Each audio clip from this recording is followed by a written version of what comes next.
Do you want to start your year off right? Do you want to make sure that your year coming up 2025 or whenever you're watching this, do you want to make sure that those habits, those New Year's resolutions that you're creating actually stick through, that they actually work? Well, you're in luck. My name is Milton Houston, and today I'm really excited to talk about starting strong, building habits that actually work, that actually stick in 2025. Something that I've learned is that habits tend to be some of the hardest things to form, and, well, New Year's resolutions, like New Year's is the best time, is usually the best time for people to create new habits. People love to create new habits, or have ideas of who they want to be. Truth be told, 81% of all New Year's resolutions tend to fail within the first 3 weeks.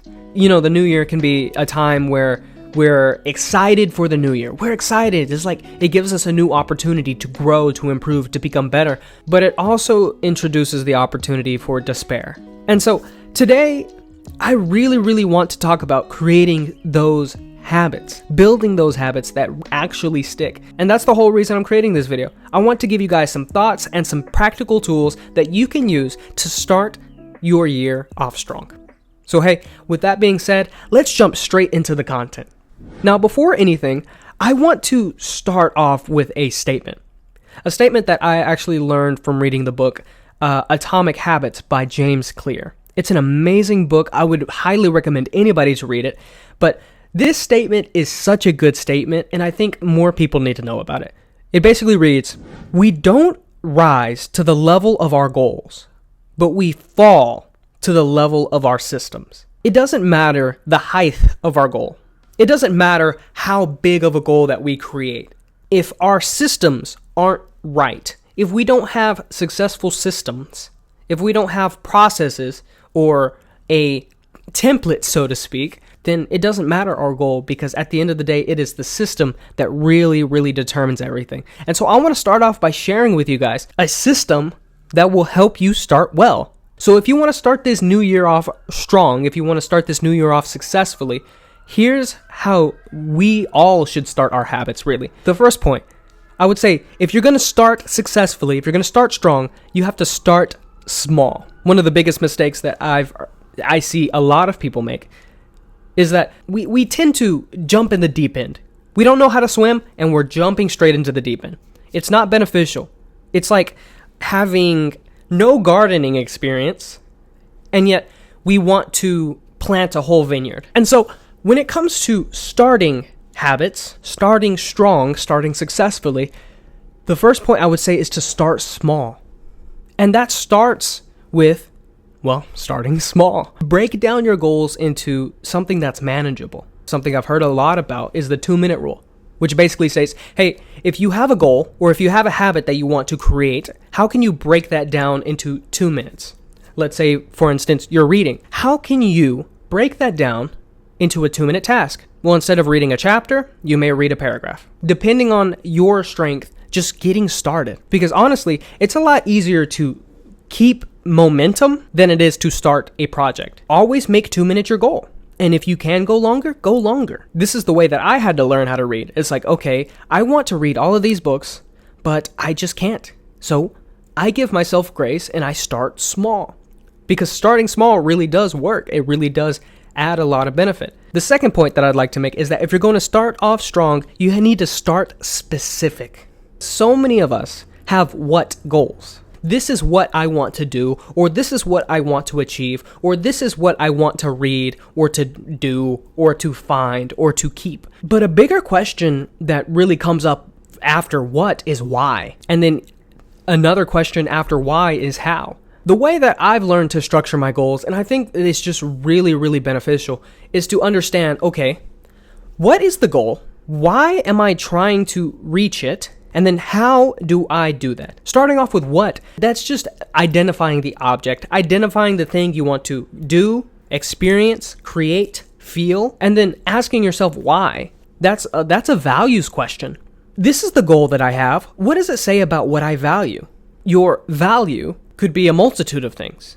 Maybe you value your financial freedom. Maybe you value your family and you want to bless them. Maybe you value giving gifts, like you want to bless your family or bless friends or bless the ministry.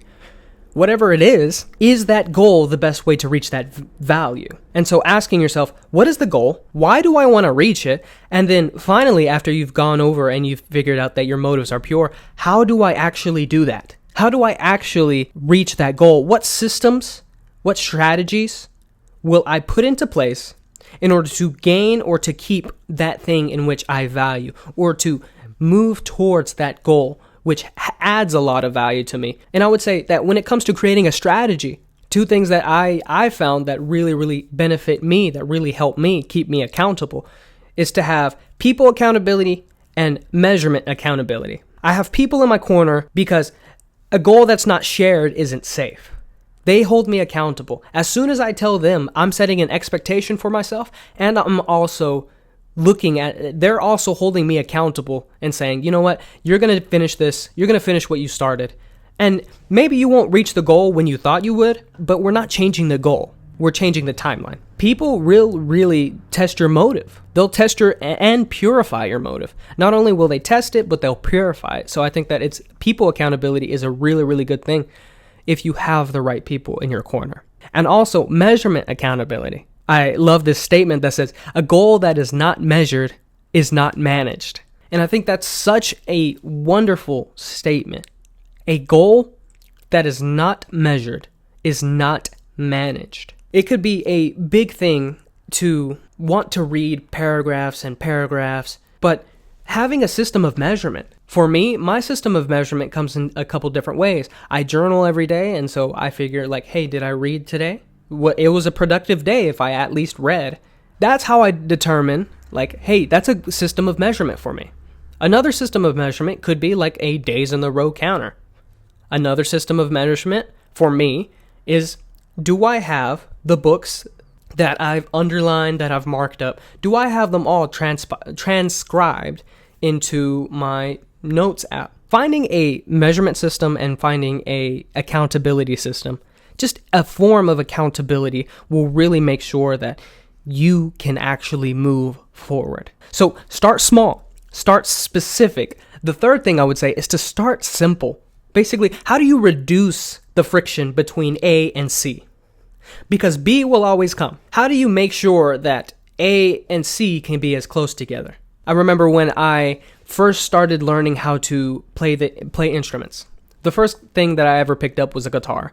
I was 10 years old at the time, and I had a guy that I looked up to at the time, and he was just an amazing guitarist. I got to hang out with him, I got to watch him play, and I was like, man, that's really cool. I want to learn how to play guitar. And so the first time that I got a guitar when I was about 10 years old, I played it for a little bit, I stuck it in my closet, and I never saw the thing again. Later on, when I was about 16, I decided, you know what, I want to learn how to play guitar again. I couldn't find the old guitar that I had, so I wound up getting a new guitar, and I wound up placing it right in front of my bed. It was not too far off from my bed, and so every night before I would go to bed, I would see my guitar, and I was like, you know what, I bet I could practice. And so I'd start practicing. The point of that story is to share that it's a lot easier to start something or to get something going, to make something simple if it's obvious, if it's right in your face, if the environment is set up for it. It's easier to start. So if you're wanting to read a book, how do you make sure that you read your book before you pick up your phone in the morning? If you want to start a prayer habit, how do you make sure that your phone is somewhere different? If you want to start getting out of bed in the morning and stop hitting snooze, well, how do you make sure that your alarm is out of reach and that you have to get up and go turn it off? Those things are very important, but start simple. Don't overcomplicate the process. Start simple. Just make it simple. Make simple changes. And the more simple changes you make and the more consistent simple changes you make, it really does make a difference. So if we're going to start strong, if we're going to start successfully, we need to start small, specific, simple, and lastly, we need to start structured. This kind of ties back into starting specific, but if we're going to start structured, then it comes down to three things. Where are you now? Where do you want to be? And how will you get there? And I think that those three are very, very important questions. Those are important questions in any strategy. Those are the basics of strategy, because where you are now, that's an awareness question. It's a question about awareness. Are you aware of where you are now? Because if you don't know where you are currently, we can be in Paris and pull up a map of the United States. And if we don't know that we're in Paris, then we're going to follow the United States map and wind up lost and frustrated, angry, and then we're going to be talking to the people in France, and they're not going to know what we're talking about because we're probably English speakers, unless you're French, unless you talk French or speak French, which, hey, we love to have you here. It's very important to know where you are in your growth journey. This really starts with asking yourself questions like, where am I? Where do I want to go? What are my giftings? What are my strengths? What are the things in which people ask me for all the time, which I tend to find joy in? It really comes back to reflection, sitting back and reflecting on everything in your life experiences. And it also starts with asking for feedback, asking people who you look up to, who set the example for you. Hey, what do you see that I don't see? Asking close friends and peers and everything like that. What do you see that I don't see? The second question, when it comes to being structured, is where do you want to go? This is a vision question. This is all about, hey, where am I going? What is the direction that I need to go? Because I've learned that vision does a couple things for you. First and foremost, it gives you direction. It gives you a North Star. It gives you a direction to go. But it also provides guardrails. Because when you're focused on the vision, you can get stuff done. You can start moving forward. And then it also helps you prioritize correctly. It helps you prioritize and like, okay, well, if this is the vision, then these are the things that I need to do in order to get there. And so I think it's very, very important to know where you are and where you're going, but it also requires figuring out, how do I get there? That's the application question. Something I wrote in my notes here is that knowledge without action just becomes theory. And theory has never changed anyone's life. Not saying that theory is a bad thing. In fact, theory is a great thing. We've learned a lot of things from creating theories. But it's not theory that really changes people's lives. It's the application of that knowledge. It's not just knowledge that's power, but it's applied knowledge that's true power. And so, hey, I hope that you guys are enjoying this content. If you are, and if you want more help on creating goals and understanding goals, I have another video that I'm going to be linking down below, or it's going to show up right somewhere right there. But it's talking about goals and the principles of goals that need to be understood. And I think that it can really, really benefit you when it comes to creating goals, creating habits, creating a system that can actually rise above and that can move you forward. So if we're going to start the year off strong, if we're going to start the year off successfully, we need to start small, specific, simple, and structured. All of these things will help you. And I believe that wholeheartedly. If you apply them, if you put them to practice, they will help you as they've helped me. I know that they've benefited me so much. But I also do know that we're not perfect humans. As soon as you put it to practice, you're going to mess up. I know people who put these things to practice for 10, 20 years, and they still mess up. But something that I do know is that when you focus on the negative, when you focus on the mishaps, the mess-ups tend to get bigger. They tend to get more powerful. But if you focus on the wins, on the process, then those tend to get bigger. Whatever you seek, you will find. Whatever you focus on, it will expand. And so I want to share a couple thoughts on what we ought to focus on as we're moving towards the direction of whatever habit or goal or system that we're trying to create in our lives. So first and foremost, I would say if we're going to focus on anything, we need to focus on the process, not the destination. Not just the destination, let me say it that way. Even though we can't change our destination overnight, we can always be intentional in changing our direction. We get discouraged when we see that we're not there yet. That's just the truth of the fact. I know that I've experienced that. I know that you guys have experienced that. But instead of asking, are we there yet? How long will it take? Start asking the question, what am I learning? How am I growing in this process? Reflect on the lessons that you've been able to learn. Go a step further and share those lessons with other people.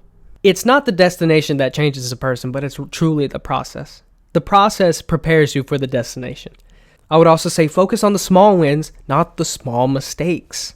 I was going to say the big mistakes for this point, but as I thought about it, it's the small things that really kill us. Even though we didn't wake up exactly at 5 a.m., we woke up at 5:15.